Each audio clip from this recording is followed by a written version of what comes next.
Because do we follow the Senate rules or do we follow the rules of the 11 plus 1?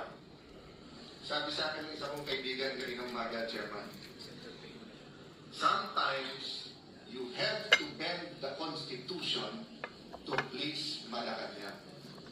I don't believe in that. Diba? You can please Malacanang 1,000 ways, but don't bend the Philippine Constitution. So, Mr. Chairman, I hope hindi tayo pigilan next week. And I have to apologize to you. Because kung walang issue dito, you would have been offered protection at least kung saan kayo pupunta dito. Having said that, Mr. President, ang news ngayon, Mr. Chairman, is that the President will call a special session. That's good. Because we announced it, alam na namin yung minority na kami in terms of the number kasi nga kinulong na Senator Jinggoy, hindi pinayagan ang online voting sa senador, pero pinauwi lahat ng empleyado ngayon mag-work from home na lang daw sila. So alam namin, napapalitan nyo kami sa committee, pero hindi nyo mapapalitan ng President kung hindi present. So ito lang pakiusap ko sa Malacanang.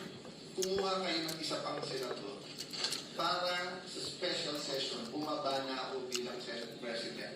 Para wala na tayong problema pare-pareho. Pero, para masunod yung konstitusyon. Kung pwede lang, Senator Randy, na bumaba ako today, Chairman, Senator Robin, gusto ko lang bumaba today as Senate President.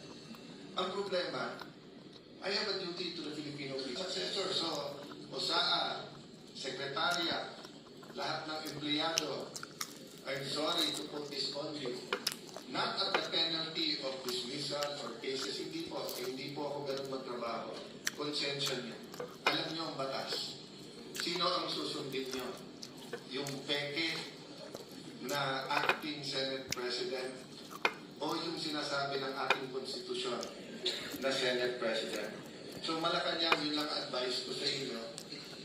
Hintayin niyo na mga 13, tawagin niyo yung special session. Pwede siguro tayo magpayaran ng isa para makatresi na sila. Kasi I hate the fact that we're in a situation that we cannot follow the law. So, Atty. Baligot, tabi mo lang nating magigiting sundalo. Salamat sa panood dito. No? Legitimate Senate President. Because we follow the Senate rules or do we follow the rules of the 11 plus 1? Sabi sa akin ng isa kong kaibigan kaninang umaga, Chairman, sometimes you have to bend the Constitution to please Malacanang. I don't believe in that. Diba? You can please Malacanang 1,000 ways, but don't bend the Philippine Constitution. So, Mr. Chairman, I hope hindi tayo pigilan next week. And I have to apologize to you. Because kung walang issue dito, you would have been offered protection at least kung saan kayo pupunta dito. Having said that, Mr. President, ang news ngayon, Mr. Chairman, is that the President will call a special session. That's good. Because we announced it, alam na namin yung minority na kami in terms of the number kasi nga kinulong na Senator Jinggoy, hindi pinayagan ang online voting sa senador, pero pinauwi lahat ng empleyado ngayon mag-work from home na lang daw sila. So alam namin, napapalitan nyo kami sa committee, pero hindi nyo mapapalitan ng President kung hindi present. So ito lang pakiusap ko sa Malacanang. Kumuha kayo ng isa pang senador para sa special session, bumaba na ako bilang Senate President.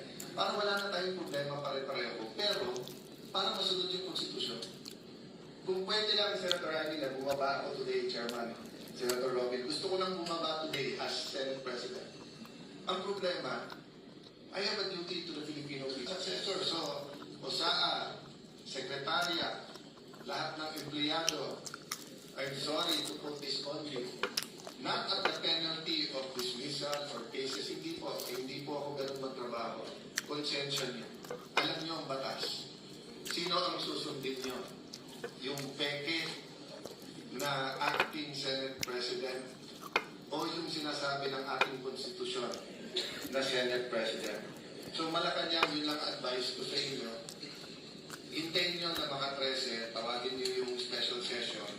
Pwede siguro tayo magpahiram ng isa para mga 13 na sila. Para, kasi I hate the fact that we're in a situation that we cannot follow the law. So, Atty. Baligot, labing wala nating magigiting sundalo. Salamat sa panunod dito. No?